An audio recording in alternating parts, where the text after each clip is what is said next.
ভগবান গণেশের একজন ছোট ভাই ছিল, যার নাম ভগবান কার্তিক। তারা দুজনেই খুব ভালোভাবেই মানুষ হচ্ছিলেন।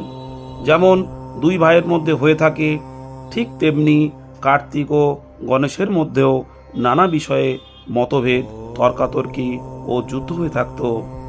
একদিন জঙ্গলের মধ্যে গণেশ এবং কার্তিক দুজনেই একটি অদ্ভুত ফল পেলেন এবং তারা দুজনেই সেটিকে নিতে চাইলেন।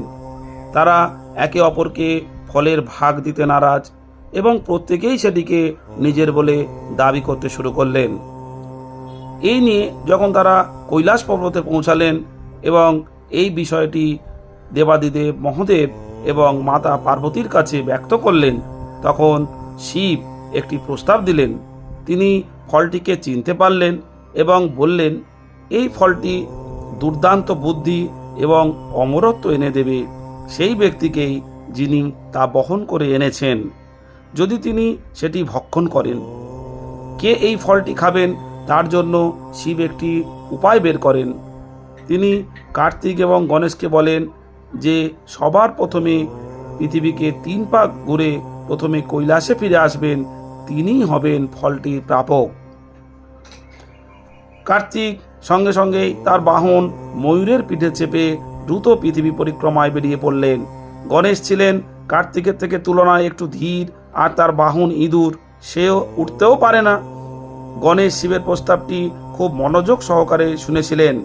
এরপর তিনি পিতা মহাদেব এবং মাতা পার্বতীর চারিদিকে ঘুরতে শুরু করলেন।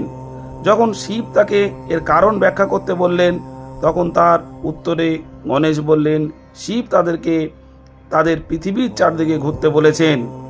গণেশ এও জানালেন তার কাছে তার পিতামাতাই হলেন তার পৃথিবী এবং তারাই হলেন সমগ্র বিশ্ব। শিব এই উত্তর শুনে অত্যন্ত প্রীত হলেন এবং তার বুদ্ধিমত্তার প্রশংসা করলেন, আর তাকেই ফলটির সুযোগ্য উত্তরাধিকার মনে করে তাকেই সেটি দিলেন। এই গল্পের নীতি কথা হলো, যে কোনো কঠিন পরিস্থিতিতে বুদ্ধিমত্তার সাথে কিভাবে সেটি মোকাবিলা করতে হবে। এই গল্পটি শুধু তার উদাহরণ নয়, বরঞ্চ এটি এই শিক্ষা দেয় যে কিভাবে একজন শিশু তার পিতামাতাকে শ্রদ্ধা করবে এবং তাদের প্রতি ভালোবাসা জানাবে। শ্রোতাগণ শুনলেন গণেশের বুদ্ধিমত্তার গল্প।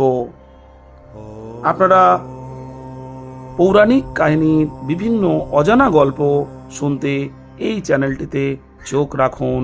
নমস্কার।